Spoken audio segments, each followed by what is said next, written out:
Imagine being the most powerful king in the world, rich, mighty, and admired by everyone. But something inside you keeps telling you, I'm the greatest. You think you have it all, and no one can touch you. This was the life of King Nebuchadnezzar, the ruler of Babylon. His pride led to a fall so great that it changed the course of history. Nebuchadnezzar II was the king of Babylon, one of the greatest cities in the ancient world. His empire stretched far and wide, with cities that sparkled under the desert sun, walls so tall they seemed to touch the sky, and riches beyond imagination. Nebuchadnezzar was known for his grand building projects, especially the Hanging Gardens of Babylon, which were considered one of the 7 wonders of the ancient world. Nebuchadnezzar's power grew, and so did his pride. He believed he was invincible, and the people of Babylon praised him endlessly. It was in this moment of glory that Nebuchadnezzar began to forget the one thing that was most important: humility. One night, King Nebuchadnezzar had a terrifying dream. He dreamt of a huge statue made of different metals. The head was gold, the chest and arms were silver, the belly and thighs were bronze, and the legs were iron. But suddenly, a stone came out of nowhere, struck the statue, and destroyed it. The pieces of the statue were blown away like chaff in the wind. Nebuchadnezzar was troubled. He called upon his wise men, astrologers, and magicians to tell him what the dream meant, but they couldn't. Then, a young Jewish man named Daniel, known for his wisdom, was brought before the king. With God's help, Daniel interpreted the dream. The statue represented kingdoms, starting with Nebuchadnezzar's kingdom, the golden head. However, it was clear that all kingdoms would eventually fall, and only God's eternal kingdom would remain. The king was amazed by Daniel's wisdom, but also terrified by the meaning of his dream. Even though Daniel had warned him, Nebuchadnezzar's pride only grew stronger.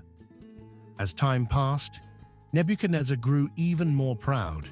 He wanted to show the world just how powerful he was. So, he ordered a massive golden statue to be built, an image of himself made entirely of gold, a symbol of his unshakable power. The king made a decree. Whenever the sound of music played, everyone in the empire was to bow down and worship the statue. Anyone who refused would be thrown into a fiery furnace. The people obeyed, but there were 3 men, Shadrach, Meshach, and Abednego, who refused to worship the golden statue. They were faithful to God and would not bow to an idol. Nebuchadnezzar, furious at their disobedience, ordered them thrown into the furnace. But when the furnace was opened, there were 4 figures inside, not 3.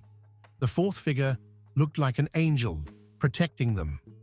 The king was astonished and immediately ordered the men to come out. He declared, "There is no other God who can save like this." Despite witnessing the miraculous event, Nebuchadnezzar's pride was unshaken. He continued to boast about his power, saying, "Isn't this the great Babylon I have built with my mighty power?" It was at this moment that God spoke to him, warning him that his kingdom would soon be taken from him. In an instant, Nebuchadnezzar's mind was clouded. He lost his sanity and lived like an animal. He wandered in the wilderness, eating grass like a cow, his hair growing as long as eagle feathers, and his nails like claws. For 7 years, he lived in this state, humbled and broken. After 7 years, Nebuchadnezzar's sanity was restored. He looked up to the heavens and acknowledged that God alone is sovereign over all the kingdoms of the earth. He praised and honored God, saying, "His dominion is an everlasting dominion, and his kingdom endures from generation to generation." God had humbled him, and now Nebuchadnezzar recognized that all his wealth, power, and glory were nothing without God. His kingdom was restored, and he reigned with a new heart, a heart of humility, knowing that God was the true King of all. The story of King Nebuchadnezzar teaches us a powerful lesson. Pride comes before a fall. No matter how strong or successful we become, we should never forget that everything we have is a gift from God. Humility, not pride, is the key to true greatness. And when we acknowledge God's greatness, He will lift us up.